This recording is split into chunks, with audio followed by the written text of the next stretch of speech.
Jewish refugees from the Arab lands is another story that is not being told correctly, or frankly was hardly being told at all. Historically, Jews have lived in Arab lands, and that includes the lands of North Africa, for thousands of years. Thousands of years even before the advent of Islam and Christianity. Jews are native to these populations, native to these lands. We like Dry Bones, a long-time comic in Israel. And here's something that I think is very important and very emblematic. As it says here, the anti-Zionists want the world to forget thousands of years of our history in the land of Israel. Ha, that's easy. Our job is much harder, trying to make the world remember. Now, Prime Minister Benjamin Netanyahu said his late father, who was a great historian and professor named Ben-Zion Netanyahu, on his 100th birthday, taught that those who are unfamiliar with the past cannot understand the present, and those who cannot understand the present cannot see what lies ahead. So true. Dr. Martin Luther King Jr. also stated a famous quote, when people criticize Zionists, they mean Jews. You're talking anti-Semitism. So the Jewish refugees from Arab lands is another important part of the story if there's ever going to be any peaceful settlement with the Palestinian Arabs and the Arabs in general as to compensation and as to rights of return. This is a story that has to be told. Jewish refugees from Arab lands.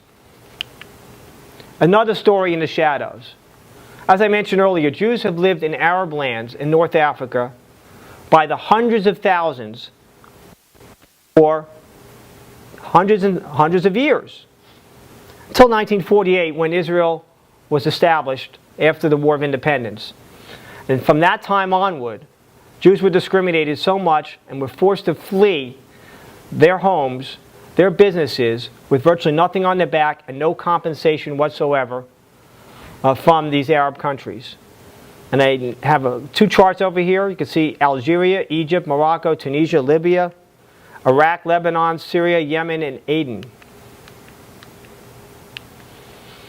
This is ethnic cleansing of Jews from the Arab world. And you can see some of the numbers over here. We had them in the chart, but you can see hundreds of thousands down to maybe 100 or 0 or just very low numbers today. So how many indigenous Jews were forced to flee Arab and other Muslim lands they lived in for many hundreds of years? Let's talk about some numbers over here. The numbers that have been discussed and dissected from historians range from 800,000 to 850,000. That's almost 1 million Jews. Many of these Jews were forced to flee. Many came to Israel, a tiny fledgling country back in 1948 with virtually the clothes on their back. They were welcomed in to Israel, welcomed in by their brethren, the brothers and sisters, unlike the way the Arabs treat their own brethren, including those Palestinian Arabs who lived in Palestine, who are now scattered amongst 50 some odd refugee camps, which still should not be in existence today, all through the Middle East. Let's compare that to how many Arabs fled tiny Israel back in 1948. The estimates are between 472,000 to 650,000. Now, where do some of these numbers come from? Some of these numbers come from the British themselves, who were no friends of the Jews, who were in charge of or had control of the British mandate. They got the mandate to administer Palestine. And from that time on until they left in 1948, we're talking about a period of about 40 years, they kept these records here. So the Arabs who fled tiny Israel, what's fascinating about this is that most of them, during a war, never saw one Israeli soldier. Now, how is that?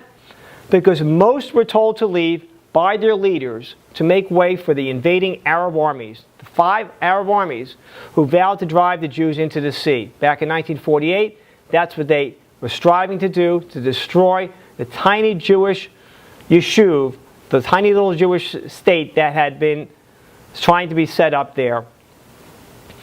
And they were telling their Arab residents, leave, let us come in, we'll wipe them out, then you can come back. At the same time, many Arabs were told, well, I should say, some Arabs were told to stay by some of the Jewish neighbors, stay. In fact, the mayor of Haifa pleaded with the Arab residents to stay. Those who did are now still residents and citizens of the state of Israel. Those who left, many of them were told by their own brothers and sisters, their own brethren, to leave. And it was a war period as well. Remember, they were vowing to destroy every single Jew. It wasn't a question of a Jewish state, to destroy the Jews.